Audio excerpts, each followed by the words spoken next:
Good evening. Today I am discuss BSc third year paper first Bio Inorganic Chemistry और जैव अकार्बनिक रसायन के बारे में अध्ययन करेंगे और इसमें हम बहुविकल्पीय प्रश्न या ऑब्जेक्टिव टाइप क्वेश्चन या फिर मल्टीपल चॉइस क्वेश्चन का आज हम अध्ययन करेंगे और इसमें जो देखेंगे कि शरीर में पहला जो क्वेश्चन है इसका शरीर में कौन से तत्व की उपस्थिति हानिकारक है। तो यहाँ पर हम देखते हैं कि शरीर में ऐसे कौन कौन से तत्व हैं जो मनुष्य की बॉडी में हानि पहुँचाते हैं। तो यहाँ पर ये चार तत्व दिए गए हैं। पहला है कैल्शियम, दूसरा है जिंक, तीसरा है कोबाल्ट और चौथा है आर्सेनिक। तो यहाँ पर ये कहा गया है कि शरीर में कौन से तत्व की उपस्थिति हानिकारक है। तो शरीर में जो विषैले तत्व हैं, अगर कोई भी जो विषैला तत्व है जैसे आर्सेनिक है, लेड है, मरकरी है, आर्सेनिक, लेड, मरकरी,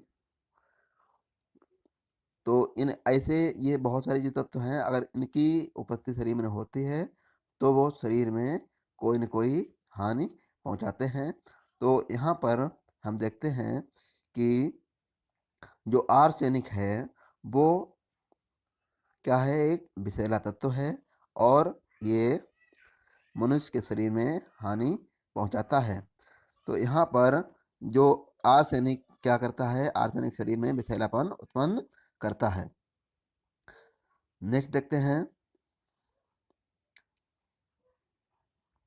हीमोग्लोबिन का रंग होता है। तो हीमोग्लोबिन का जो रंग है वो किस तरह होगा। तो हीमोग्लोबिन जो होता है उसके 4 कलर दिए हुए हैं। फर्स्ट कलर है हरा, दूसरा है लाल, तीसरा है नीला और चौथा है रंगहीन या कलरलेस। तो यहाँ पर जो हीमोग्लोबिन होता है उसका एक ही कलर होता है और वो होता है रेड। कहता होता है हीमोग्लोबिन का जो रंग होता है वो लाल होता है क्योंकि यह लाल रुधिर कणिकाओं में पाया जाता है, अतः लाल रंग का होता है। तो हीमोग्लोबिन क्या है, हमारे शरीर के लाल रुधिर कणिकाओं में पाया जाता है, इसलिए इसका रंग कैसा होता है, रेड होता है। नेक्स्ट देखते हैं, हीमोग्लोबिन में उपस्थित तत्व हैं। तो जो हीमोग्लोबिन है उसमें कौन कौन से तत्व उपस्थित होते हैं, कैल्शियम होता है कि मैग्नीशियम होता है कि आयरन होता है कि प्लेटिनम होता है।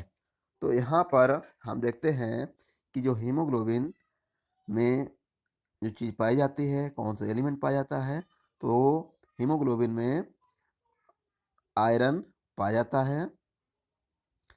हीमोग्लोबिन में आयरन पाया जाता है और यहाँ पर जो आयरन है उसमें क्या क्या कहा गया है कि हीमोग्लोबिन में Fe2 आयन 4 फायरिन वलय के 4 एन परमाणुओं के साथ जुड़ा रहता है। तो यहाँ पर हीमोग्लोबिन में उपस्थित जो तत्व है वो है आयरन या फेरस उसे कहेंगे। नेक्स्ट देखते हैं, हीमोग्लोबिन होता है। तो हीमोग्लोबिन किस तरह होगा, ऑक्सीजन वाहक है या जल वाहक है या अमोनिया वाहक है या ऊर्जा वाहक है। तो यहाँ पर जो हीमोग्लोबिन होता है वो ऑक्सीजन वाहक होता है क्योंकि ये क्या करता है बॉडी में, हीमोग्लोबिन फेफड़ों में O2 या ऑक्सीजन अवशोषित करके मांसपेशियों तक पहुंचाता है। क्या करता है हीमोग्लोबिन, कि हीमोग्लोबिन का एक ही कार्य है कि फेफड़ों में ऑक्सीजन अवशोषित करके मांसपेशियों तक पहुंचाता है। इसलिए जो हमारा राइट आंसर होगा वो number first is the right answer होगा। नेक्स्ट देखते हैं, क्लोर क्लोरोफिल का रंग होता है। तो क्लोरोफिल जो है वो कब और कहाँ में प्राप्त होता है, कहाँ इसका नाम सुना हुआ है, तो इसको देखते हैं कि जो क्लोरोफिल है उसका रंग कैसा होता है। तो रेड कलर का होता है कि हरा कलर का होता है कि पीला कि भूरा। तो यहाँ पर 4 ऑप्शन हैं कि क्लोरोफिल का जो कलर होगा वो कैसा होता है और कहाँ होता है। तो हम लोगों ने पहले से ही इसको पढ़ा होगा कि जब सूर्य के प्रकाश से पौधे भोजन बनाते हैं और उन पत्तियों का रंग कैसा होता है, हरा। तो यहाँ पर जो ऑप्शन होगा वो second is the right answer होगा, क्योंकि क्लोरोफिल जो है का रंग हरा होता है और ये क्या करता है, क्लोरोफिल हरे रंग का बरड़क होता है। क्या होता है ये, बरड़क होता है। नेक्स्ट देखते हैं, क्लोरोफिल में कौन सा तत्व उपस्थित होता है। अब क्लोरोफिल जो है उसमें कौन सा तत्व उपस्थित होता है। तो यहाँ हम देखते हैं कि क्लोरोफिल में कौन सा तत्व उपस्थित होगा। नंबर 1 है फास्फोरस, नंबर सेकंड है कैल्शियम, नंबर 3 है आयरन और नंबर 4 है मैग्नीशियम। तो यहाँ पर जो क्लोरोफिल में तत्व उपस्थित होता है वो कौन होगा, इनमें 4 में से मैग्नीशियम यहाँ पर होता है। क्लोरोफिल में मैग्नीशियम तत्व उपस्थित होता है, क्योंकि हरे पेड़ पौधों में उपस्थित क्लोरोफिल मैग्नीशियम का संकर होता है। इसलिए हमारा option number 4 is the right answer है। नेक्स्ट देखते हैं क्वेश्चन नंबर 7, निम्नलिखित में से कौन सा तत्व शरीर में अधिकता में उपस्थित रहता है। तो यहाँ पर 4 ऑप्शन दिए हुए हैं, आयरन, मैग्नीशियम, जिंक और कोबाल्ट। तो यहाँ पर हमारे शरीर में सबसे अधिक मात्रा में जो उपस्थित तत्व होता है वो होता है आयरन। तो आयरन है, तो आयरन जो होता है मानव शरीर में प्रचुर मात्रा में पाया जाता है और इसकी अधिकता जो है मानव शरीर में सबसे अधिक होती है। नेक्स्ट क्वेश्चन देखते हैं, क्वेश्चन नंबर 8, हीमोग्लोबिन में कौन सी प्रोटीन उपस्थित रहती है। तो यहाँ पर जो हीमोग्लोबिन जो होती है उसमें प्रोटीन कौन सी होती है। तो नंबर 1 है यहाँ पर हीम, सेकंड है ग्लोबिन, नंबर 3 है मायोग्लोबिन और नंबर 4 है हीमोसाइनिन। तो यहाँ पर जो ऑप्शन नंबर है क्या दिए हुए हैं, हीम, ग्लोबिन, मायोग्लोबिन और हीमोसाइनिन। तो यहाँ पर हीमोग्लोबिन में जो एक प्रोटीन होती है वो होती है यहाँ पर ग्लोबिन। तो यहाँ पर जो हमारा राइट आंसर होगा वो option number second is the right answer होगा, क्योंकि हीमोग्लोबिन 2 शब्दों से मिलकर बना है। जो हीमोग्लोबिन जो होता है वो 2 शब्दों से मिलकर बना होता है। तो जो जिसमें हीम है, जो हीम है, हीम तथा ग्लोबिन से मिलकर दोनों शब्द बने हैं। एक जो है हमारा यहाँ पर हीम प्लस ग्लोबिन से मिलकर हीमोग्लोबिन बना है, जिसमें हीम क्या होती है, जो हीम है वो प्रोटीन रहित होती है। इसमें क्या होती है, प्रोटीन रहित होती है, जबकि जो ग्लोबिन है वो प्रोटीन युक्त होती है या प्रोटीन ही होती है। तो ग्लोबिन यहाँ पर इज द राइट आंसर होगा। तो option number second is the right answer है। नेक्स्ट क्वेश्चन देखते हैं, क्वेश्चन नंबर 9, मायोग्लोबिन में हीम इकाइयों की संख्या होती है। तो जो मायोग्लोबिन है उसमें हीम इकाइयों की कितनी संख्या होगी।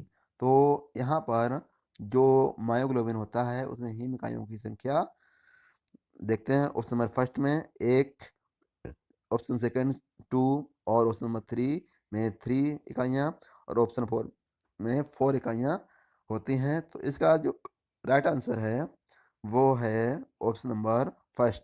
तो मायोग्लोबिन में जो हीम इकाइयों की संख्या होती है वो कितनी होती है, 1 होती है, क्योंकि मायोग्लोबिन में हीम इकाइयों की संख्या ओनली 1 होती है, क्योंकि मायोग्लोबिन के अणु में एक हीम समूह और एक पॉलीपेप्टाइड श्रृंखला होती है और यहाँ पर Fe2 प्लस केंद्र में स्थित रहता है। यहाँ पर जो केंद्र में स्थित होगा Fe2 प्लस उपस्थित रहता है। नेक्स्ट देखते हैं क्वेश्चन नंबर 10, पोरफायरिन अणु में पायरोल वलयों की संख्या है। तो जो पोरफायरिन अणु में पायरोल वलयों की कितनी संख्या होती है, तो उसको हम देखते हैं यहाँ पर भी। ऑप्शन नंबर 1 में 1, ऑप्शन सेकंड में 2, ऑप्शन 3 में 3, ऑप्शन 4 में 4। तो यहाँ पर जो पोरफायरिन अणु होता है उसमें पायरोल वलयों की संख्या यहाँ पर कितनी होती है, 4 होती है। तो यहाँ पर हमारा option number 4 is the right answer है, क्योंकि जो पोरफायरिन अणु में 4 पायरोल वलयें उपस्थित होती हैं। नेक्स्ट देखते हैं नया क्वेश्चन। क्वेश्चन नंबर 11, रक्त का लाल रंग निम्न की उपस्थिति के कारण है। तो जो रक्त का लाल रंग होता है वो किसकी प्रेजेंस में रहता है? तो यहाँ पर ऑप्शन नंबर 4 है। तो यहाँ पर नंबर 1 है lipids, number 2 carbohydrates, number 3 amino अम्ल और ऑप्शन नंबर 4 हीमोग्लोबिन। तो यहाँ पर जो रक्त का लाल रंग होता है वो हीमोग्लोबिन के कारण कैसा होता है, लाल रंग होता है, क्योंकि हीमोग्लोबिन जो है जो लाल रक्त कणिकाओं से मिलकर ही बने होते हैं, इसलिए हीमोग्लोबिन रक्त का लाल रंग हीमोग्लोबिन के कारण लाल होता है। तो यहाँ पर ऑप्शन नंबर हमारा 4 इज द राइट आंसर हो जाएगा। नेक्स्ट क्वेश्चन देखते हैं। क्वेश्चन नंबर 12, प्रकाश संश्लेषण के लिए आवश्यक है। तो प्रकाश संश्लेषण के लिए आवश्यक कौन सा यहाँ पर होगा? ऑप्शन नंबर 1 है हीमोग्लोबिन, ऑप्शन सेकंड है मायोग्लोबिन, ऑप्शन 3 है क्लोरोफिल और ऑप्शन नंबर 4 है विटामिन B12। तो यहाँ पर जो प्रकाश संश्लेषण के लिए आवश्यक होता है वो क्या होता है? यहाँ पर क्लोरोफिल होता है, क्योंकि क्लोरोफिल जब प्रकाश संश्लेषण होता है तो वहाँ पर क्लोरोफिल से पौधे अपना भोजन बनाते हैं और पत्तियाँ जो हैं हरे रंग की होती हैं। नेक्स्ट क्वेश्चन देखते हैं। तो यहाँ पर ये ऑप्शन नंबर क्लोरोफिल के बारे में बताया भी गया है कि जो क्लोरोफिल पेड़ पौधों के हरे भाग में उपस्थित होता है, यह भाग सूर्य के प्रकाश से ऊर्जा ग्रहण करके CO2 तथा H2O को अवशोषित करके कार्बोहाइड्रेट्स बनाते हैं, जो पेड़ पौधों के लिए भोजन का कार्य करते हैं। तो सूर्य के प्रकाश से क्या क्लोरोफिल पौधे जो हैं अपना भोजन बनाते हैं, CO2 ग्रहण करते हैं और H2O को अवशोषित करके क्या करते हैं, कार्बोहाइड्रेट्स बनाते हैं, जो पेड़ पौधों के लिए भोजन का कार्य करते हैं। नेक्स्ट क्वेश्चन देखते हैं। प्लास्टोसाइनिन में उपस्थित होता है। तो जो प्लास्टोसाइनिन में उपस्थित होगा आयरन, मैग्नीशियम, जिंक, कॉपर। तो यहाँ पर प्लास्टोसाइनिन में उपस्थित जो तत्व होता है वो होता है copper. Copper is the right answer है यहाँ पर, क्योंकि कॉपर जो होता है उसके लिए प्लास्टोसाइनिन कॉपर युक्त जैव अणु होते हैं। जबकि नेक्स्ट क्वेश्चन देखते हैं यहाँ पर। क्वेश्चन नंबर 14 है प्लास्टोसाइनिन निम्न में पाए जाते हैं। तो प्लास्टोसाइनिन किस में पाया जाएगा? हीमोग्लोबिन, क्लोरोफिल, तो इसमें हीमोग्लोबिन है, क्लोरोफिल है, क्लोरोप्लास्ट है और विटामिन B12 है।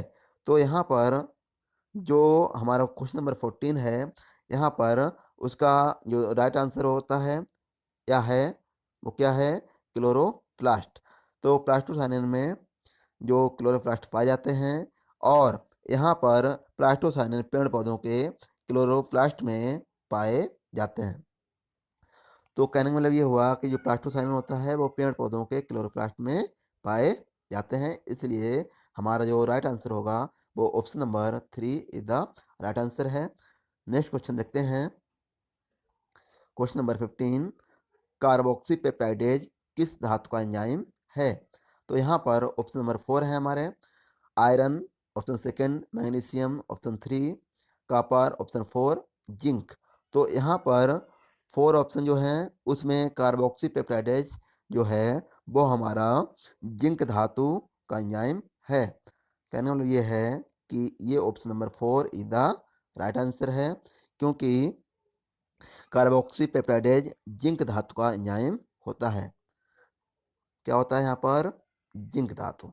कार्बोक्सी पेप्टाइडेज जो होती है वो जिंक धातु का एंजाइम होता है और ये जो एंजाइम है वो कार्बोक्सी पेप्टाइडेज में जिंक का ही काम करेगा। नेक्स्ट क्वेश्चन देखते हैं। शरीर के लिए हानिकारक तत्व है। तो यहाँ पर हम देखते हैं कि जो हमारे शरीर के लिए हानिकारक तत्व होते हैं वो कौन कौन से हैं। तो हमने फर्स्ट क्वेश्चन में भी यहाँ पर डिस्कस किया था कि जितने भी विषैले तत्व या भारी तत्व होते हैं वो हमारे शरीर के लिए हानिकारक होते हैं। और इसमें आर्सेनिक है, पैलेडियम है, लेड है और मरकरी है। तो ये बहुत सारे जो तत्व होते हैं वो शरीर के लिए हानिकारक तत्व हैं। तो यहाँ पर जो ऑप्शन हमारे दिए गए हैं, ऑप्शन नंबर 1 दिया हुआ है आर्सेनिक, ऑप्शन सेकंड है पैलेडियम, ऑप्शन 3 है मरकरी और ऑप्शन 4 है उपरोक्त सभी। क्योंकि शरीर के लिए सभी तत्व विषैले हैं तो यहाँ पर जो हमारा option number 4 is the right answer होगा कि यहाँ पर आर्सेनिक, पैलेडियम और मरकरी सभी विषैले तत्व होते हैं। तो विषैले तत्व में क्या क्या आएगा? आर्सेनिक है, लेड है, वो पैलेडियम है, लेड है और मरकरी होता है। नेक्स्ट क्वेश्चन देखते हैं यहाँ पर। रक्त में हीमोग्लोबिन को कौन बढ़ाता है? तो जो रक्त में हीमोग्लोबिन को बढ़ाने वाले तत्व हैं जैसे ऑप्शन नंबर फर्स्ट है यहाँ पर sodium ion, chlorophyll, sodium ion, chlorophyll, potassium ion और कैल्शियम आयन। तो यहाँ पर जो ऑप्शन हमारा second is the right answer है कि रक्त में हीमोग्लोबिन को क्लोरोफिल बढ़ाता है। नेक्स्ट देखते हैं क्वेश्चन। क्वेश्चन नंबर 18 है विटामिन B12 कौन सा तत्व उपस्थित रहता है? विटामिन B12 में कौन सा तत्व उपस्थित रहता है? तो यहाँ देखते हैं। ऑप्शन नंबर फर्स्ट है iron, option second magnesium, option 3 cobalt और ऑप्शन 4 कॉपर। तो यहाँ पर जो ऑप्शन विटामिन B12 में तत्व उपस्थित रहता है उसका जो नाम होता है या नाम है वो है कोबाल्ट। कौन सा है? कोबाल्ट। यहाँ पर ऑप्शन नंबर 3 हमारा इधर राइट आंसर है कि विटामिन B12 में कोबाल्ट तत्व उपस्थित रहता है। नेक्स्ट क्वेश्चन देखते हैं। विटामिन B12 की कमी से कौन सा रोग हो जाता है? तो यहाँ पर हम देखते हैं कि विटामिन B12 की कमी से कौन सा रोग होता है। तो ऑप्शन नंबर फर्स्ट है cancer, option second tumour, option 3 अंधापन और ऑप्शन 4 रक्तहीनता।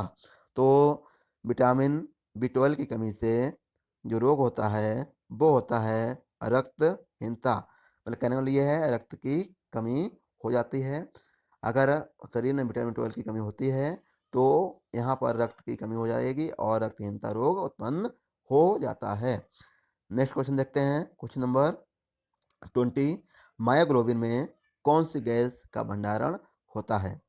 तो जो मायोग्लोबिन है उसमें कौन सी गैस का भंडारण या एकत्रित होती है? उसमें ऑप्शन नंबर फर्स्ट है CO2, सेकंड है O2, थर्ड है कार्बन मोनोऑक्साइड और जो है नाइट्रिक ऑक्साइड।